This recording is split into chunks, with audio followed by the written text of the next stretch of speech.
Chancellor बनाएंगे, incapable लोगों को वाइस चांसलर बनाएंगे, एग्जाम्स के जो स्ट्रक्चर्स हैं, एग्जाम लेने के स्ट्रक्चर्स हैं, उनमें आप आइडियोलॉजिकल लोगों को डालेंगे तो ये काम होगा।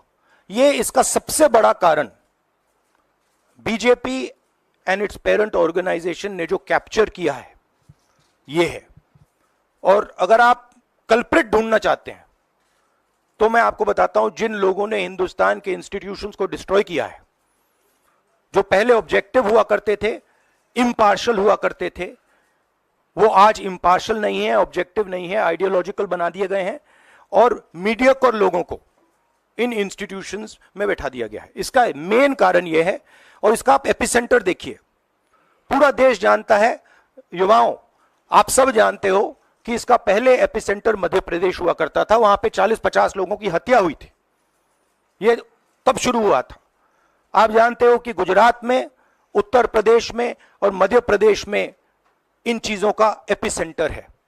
और आप यह भी जानते हो कि बीजेपी के लोग कहते हैं कि हमारी लेबोरेटरी मध्य प्रदेश और गुजरात है। तो लेबोरेटरी से यह काम शुरू हुआ है और अब यह काम देश में फैल रहा है और आपका इससे नुकसान हो रहा है।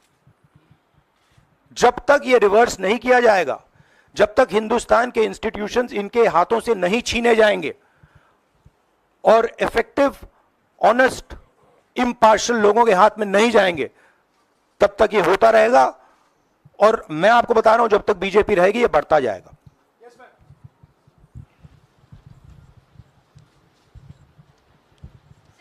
सर, एनटीए के अंदर सारे एग्जाम्स आने लग गए हैं, नीट भी, नेट भी, और इवन कॉलेज एडमिशन्स भी उसी पे हो रहे हैं। तो आपको लग रहा है ट्रांसपेरेंसी कहीं ना कहीं वहीं ख़त्म हो जा रही है, क्योंकि वो एक एजेंसी जो है वही सारा कंडक्ट करा रही है। तो आपने पार्लियामेंट में इस मुद्दे को उठाने को सोचा है कि एनटीए को कहीं ख़त्म करने की ज़रूरत है या बदलाव करने की ज़रूरत है? नहीं, देखिए, अगर हिंदुस्तान में बहुत सारे ऑनेस्ट लोग हैं, बहुत सारे ऑब्जेक्टिव लोग हैं, अगर ऑब्जेक्टिव लोगों को, ऑनेस्ट लोगों को आप ये काम दोगे, पेपर लीक नहीं होगा। अगर आप मीडियोकर लोगों को राजनीतिक बेसिस पे, आइडियोलॉजिकल बेसिस पे चुन के करोगे तो ये काम होगा। और ये मैं कह रहा हूं, दोहराता जा रहा हूं कि हर हिंदुस्तान की हर संस्था को कैप्चर कर रखा है, लीगल सिस्टम को, ब्यूरोक्रेसी को, इंटेलिजेंस एजेंसीज को, इन्वेस्टिगेटिव एजेंसीज को, एजुकेशन सिस्टम को।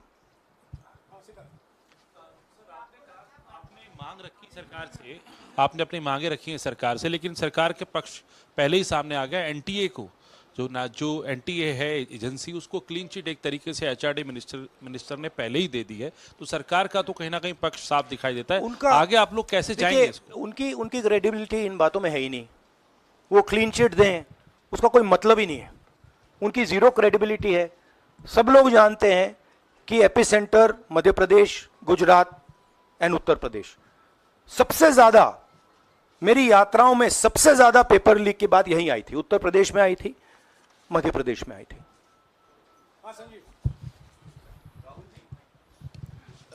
Rahul ji, NTA has conducted one test and which has been cancelled. The other is under doubt, and the court is looking into it. Would you say that the agency like NTA is incapable of conducting such examinations, because two main examinations, and I want it to be disbanded or something? No, I would say that if you let people who know how to run these things and you promote people based on merit, there are multiple ways in which you can do exams successfully. If on the other hand you are constantly posting people who are mediocre, who do not have the skills to do these jobs, and you're posting them simply because they come from your same ideology, no system is going to work.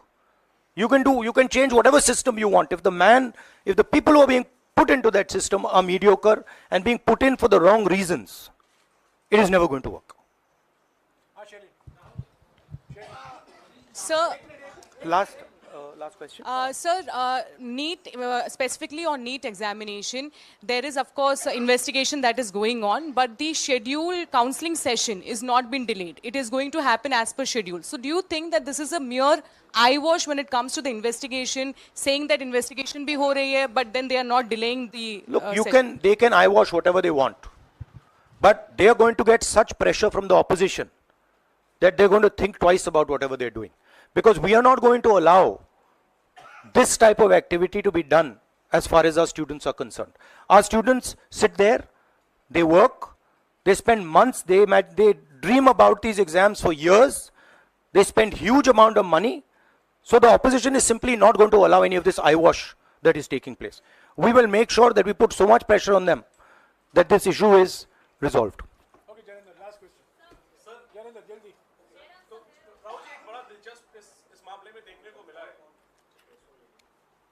तो इसी विषय पर इस मामले में एक अजीब स्थिति है कि जो आरोपी हैं पटना में वो स्वीकार कर रहे हैं कि उनको पेपर पहले मिल गया था, यानी सीधे सीधे पेपर लीक का केस है और सरकार की तरफ से पहले तो क्लीन चिट दे दी गई, पेपर लीक से इनकार कर दिया गया और अब बिल्कुल रेडियो साइलेंस है।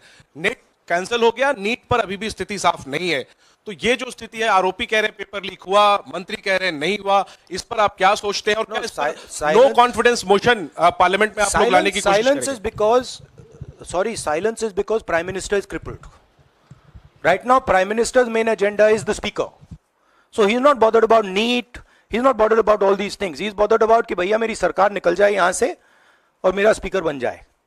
Right? That is where he is right now. That's where his mind is. Right? So, essentially the main thing is that we have a government now, right, and a Prime Minister now, who will find it very difficult to function. The Prime Minister, if I might say so, is psychologically broken. He has collapsed, psychologically collapsed.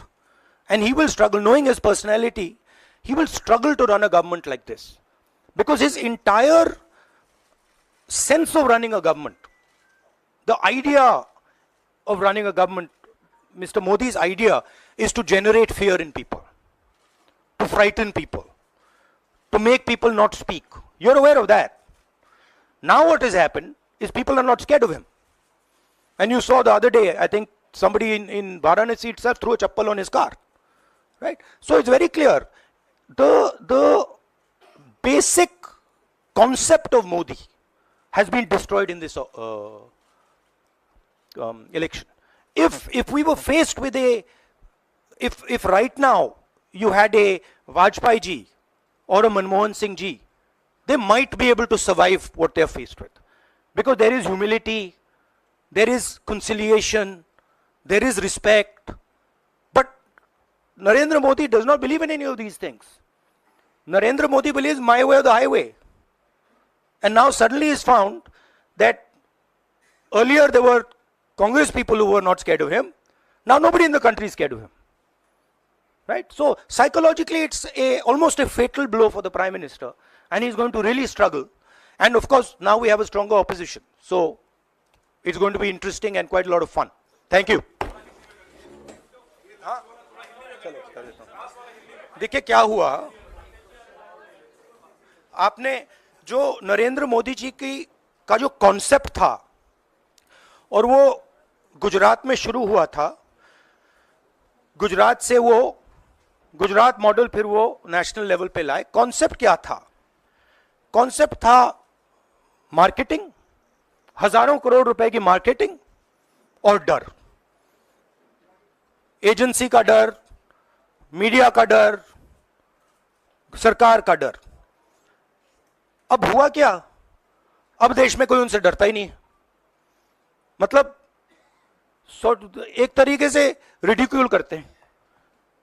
जो पहले 56 inch की छाती थी, अब number तो नहीं दे सकता हूं, बट 30-32 हो गई है। राइट? तो अब पूरा जो ढांचा था, इतना बड़ा गुब्बारा था, वो इतना बड़ा हो गया। अब इससे नरेंद्र मोदी जी को साइकोलॉजिकल बहुत टेंशन होगा, बहुत प्रॉब्लम होगी, क्योंकि उनका जो काम करने का तरीका है वो लोगों को डराने का है, धमकाने का है। अब वो डर चला गया। आपने देखा, पता नहीं देखा या नहीं, वाराणसी में वो चप्पल मार दी किसी ने। अब आप इमेजिन कीजिए, चुनाव से पहले अगर कोई मानना भी चाहता था डरता, तो वो जो डर था वो गायब हो गया, खत्म हो गया। और इंटरनल भी प्रॉब्लम्स हैं, इनकी पार्टी में प्रॉब्लम्स हैं, इनके पेरेंट ऑर्गेनाइजेशन में इश्यूज हैं। तो मेरा कहना है कि जो नरेंद्र मोदी का जो कॉन्सेप्ट था उसको ऑपोजिशन ने डिमोलिश कर दिया, खत्म कर दिया है।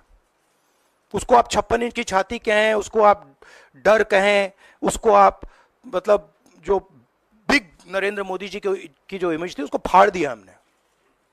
अब अगर वाजपेयी जैसे लीडर होते जो जिनमें ह्यूमिलिटी थी, मनमोहन सिंह जी जैसे जिनमें ह्यूमिलिटी थी, लोगों की रिस्पेक्ट करते थे, बात सुनते थे, ऐसी सिचुएशन वो काम निकाल सकते थे। मगर ये नरेंद्र मोदी जी की स्टाइल ही नहीं है। नरेंद्र मोदी जी मतलब किसी की सुन नहीं सकते, बिना फोर्स काम नहीं कर सकते। तो ये अब मामला है। और दूसरी बात, बहुत मजबूत ऑपोजिशन है, तो काफी मतलब इंटरेस्टिंग समय है। Thank you.